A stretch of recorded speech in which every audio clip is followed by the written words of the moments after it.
নমস্কার, আশা করছি সকলে ভালোই আছেন। বং কিচেন নতুন একটা রেসিপিতে আপনাদের স্বাগত জানাই। আমি আজকে যে রেসিপিটি করব সেটি হয়তো আগে কোনো দিন করে থাকেননি। যদি না করে থাকেন একবার হলেও করবেন। তো সরাসরি আমি একটা কড়াই বসিয়ে দিলাম, তাতে তেল গরম করতে দিলাম।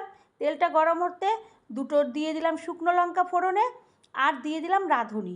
তারপরে ডুমু ডুমু করে পোস্তর মতন আলু কেটে রেখেছিলাম। যেই একটা সুন্দর ঘ্রাণ বেরাবে মশলার ফোড়নে, তখন আমি ওই আলুটা দিয়ে দেবো। আলুটা একটু ভাজা ভাজা হয়ে গেলে দিয়ে দেব আমি প্রায় 1 বাটির মতন পেঁয়াজ।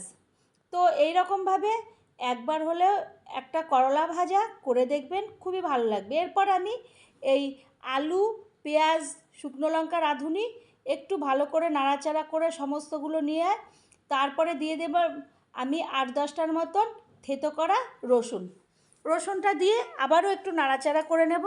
তারপরে যে মেন উপকরণ করলা, সেইটাকে আমি করলাটাকে মাঝখান দিয়ে কেটে ঝিরিঝিরি করে দানাগুলো সব ফেলে দিয়ে আমি কেটে রেখেছিলাম, সেইগুলোকে দিয়ে দিলাম। দিয়ে ভালো করে নাড়াচাড়া করে নিলাম ওই অন্য উপকরণের সঙ্গে।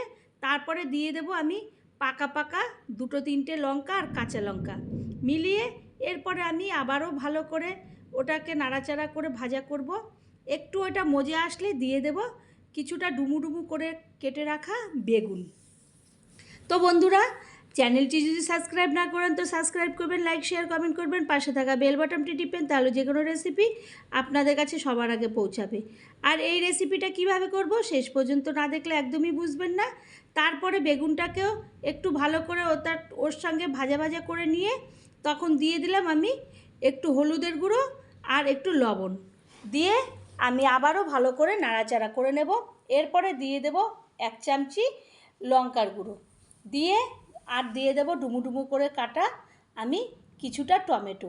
তো বন্ধুরা, আমরা তো অনেকভাবে করলা ভাজা করে থাকি, করলাকে নানান রকমভাবে খেয়েও থাকি, কিন্তু একদিন এই রকম একটা অসাধারণভাবে করে দেখবেন করলা, দেখবেন খুবই ভালো লাগবে, সকলেই খাবে। এরপরে দিয়ে দিলাম একটু চিনি, স্বাদের ব্যালেন্সের জন্য চিনিটা দিলাম।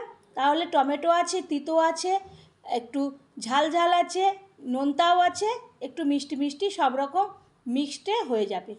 তো তারপরে আমি ভালো করে ওই টমেটোটাকেও নাড়াচাড়া করে একটু টমেটোটা মজে আসবে। তো এরকম একটা ভাজি করলে আপনার বাড়ির ছোট বড় সকলে খাবে, একবারও মুখ ফেরাবে না যে করলা খাবো না। তো এইভাবে একবার হলেও করলা ভাজা করবেন, দেখবেন খুবই ভালো লাগে। যদি ভালো লাগে আবারও কোনো রেসিপিতে দেখা হবে। ধন্যবাদ।